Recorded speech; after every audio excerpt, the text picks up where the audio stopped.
Wealth Chats, and I'm very, very excited today to have Michael Tripp with us. Hello, Michael. How are you? Hi, Claire. I'm good. I'm good. Looking forward to chatting. I am as well, because this is a very, very important topic. What Michael and I are talking about today is why setting boundaries is so important for retaining your staff. So first of all, Michael, whereabouts are you based? I've now got a portfolio. I live in London and I'm on boards of directors, but I've been a chief executive and also a partner in various well-known consultancy firms.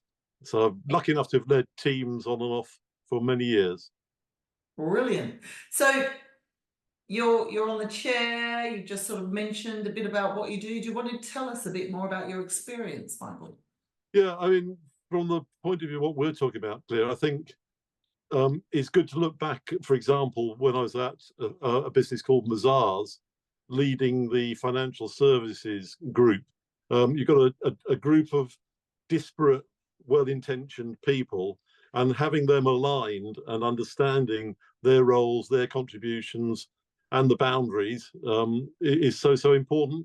I think in terms of motivation, we talk about mental health, being comfortable with yourself, being confident in yourself, and relaxed in some sense, enables you to perform better. So the clearer you are in what's required, the better for everybody. Definitely, definitely. So tell us a bit more about your experience though, so that people can understand where you've come from and why you're where you are now.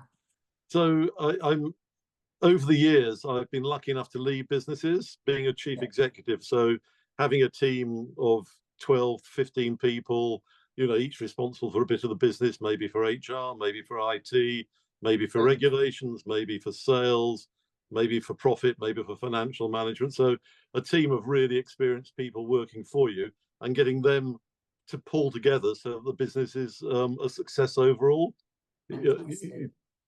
Typically a business sets budgets and financial plans and strategic plans, and this is about getting a group of people to pull together to achieve those. Brilliant. So at the moment now you're on the chair for a few businesses doing exactly that as well, aren't you? Yeah, I mean, the board of directors has a different role to the management team. The board of directors is there to challenge, to facilitate, to shape, to be a check and a balance. So it's a very different role in some ways to actually the day-to-day running of a business, but it's the same thing. It's about people pulling together and working in, from my point of view, in what might be called constructive challenge.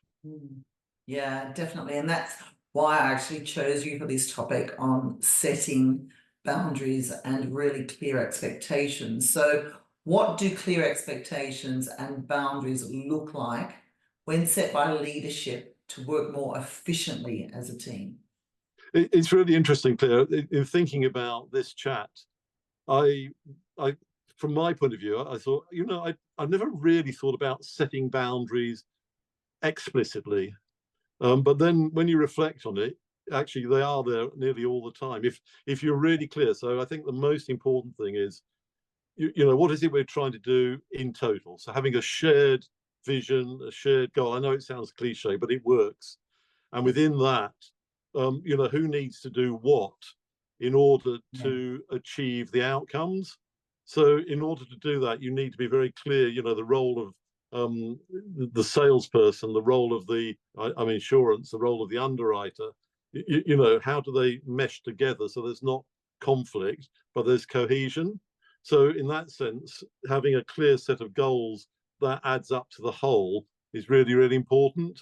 And that, I think, in the terms of this conversation, is what, in my view, boundaries are about: clarity. Clarity, yeah.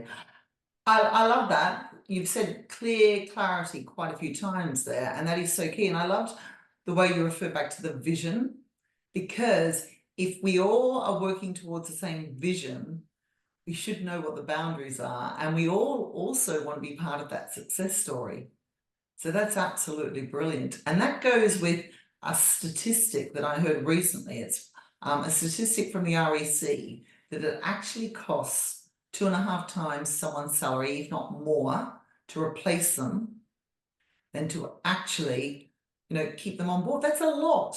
If you're talking some of the salaries that we're talking about with board level or CEO level or director level or manager level, that's a lot. So how does setting boundaries and clear expectations help leaders to actually retain their staff? Well, I think human beings like to feel they're successful, like to feel they're making progress, like to feel they're advancing, whether it's their learning, their status, their career. There's a sort of a reward mechanism there that helps them feel good about themselves and want to do more. So in that sense, staff retention is about helping people to feel fulfilled. Yeah. And I think one of the first things that always goes through my mind is to try and understand other people. Some people are motivated by status and want to be seen.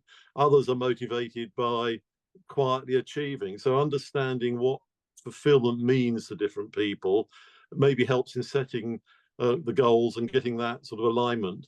And the more fulfilled people feel, the more likely they are to stay with you than move somewhere else. I love that word fulfilled. The more fulfilled people feel. And it's a situation where I know if I've got a purpose, I feel fulfilled. It's really, really key. And that actually goes with the work I do, the coaching I do on positive intelligence. And what I found is through coaching different organizations, the leadership team, as well as managers, as well as teams on positive intelligence, they communicate the boundaries and the expectations of each other. We need to have communication of expectations for all levels. We need to communicate to our managers what we're expecting as well. And what I find is it's a lot clearer. The communication's a lot clearer. So what have you found that the leadership team, managers can do to actually make sure they are clear in the communication of boundaries and setting expectations? Well, I can think of one of the businesses that I'm involved in where the chief executive, I think, is really good at this. So using her as as an example, if you like, a role model. Number one, she hardly ever takes personal glory. It's always somebody else that has done something. So we need to, if we're going to do this, then this person, the chief financial officer, needs to do that. Is that okay? So having that sort of way of helping the team, and that's the role of the chief financial officer. If we're going to do this, then the chief underwriting director needs to do that. And yes, they're going to share data, they're going to share meetings, but they've got different contributions to make. And she does it so well that you can see I mean, they know their roles, but having it emphasized, having it reiterated helps them feel more inwardly confident. Yeah, that's amazing. I might have to have her on mental health chats as one of my guests. You might have to introduce me. It sounds brilliant. Is there anything else you'd like to add to help all of the audience who is watching or listening out there? Well, I was mulling over, I mean, this was under the title of mental health, and I was mulling over, what do we mean by good mental health? Yeah, And it means different things, I think, to different. It's like physical health, isn't it? yes, We're all physically healthy in different ways, but there are boundaries beyond which, if you go, then people yeah, regard you as unhealthy. And I think it's the same for mental health. The more I was thinking about it, so for me that means I suppose the first word is being at peace with yourself. yeah, And there are different, to put that into context, you need to be learning and developing. You yeah, need to be relating to people or happy with your own company. You need to, I think, fulfillment and mindfulness, being mindful of the moment is yeah, important, but also doing something for the world. So bringing all this together, I think, is the role of a genuine good leader, and whether that's in definitely. business or in Yeah, social settings. definitely. And I find myself speaking about mental health, I find if I've got clear boundaries, I know what my expectations are, I have less stress. And it really helps me perform a lot better. And it helps me build better relationships. So they all go hand in hand. Very, very much so. I agree. And I'm sure everybody over their lives will have had moments when things have got out of balance, and Yeah, hopefully survived and learned from that. Because yeah. the more you know about yourself, the more you can help, I think, the interface with others. Yeah, and we're learning all the time. Yeah, We're developing absolutely. and growing and learning every single day.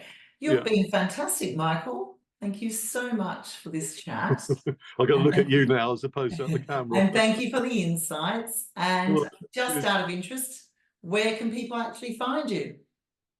um, find me on LinkedIn, Yeah, Michael Tripp on LinkedIn. Um, find me. That's probably the best place, actually. I can give you email brilliant. addresses, but that's the best place.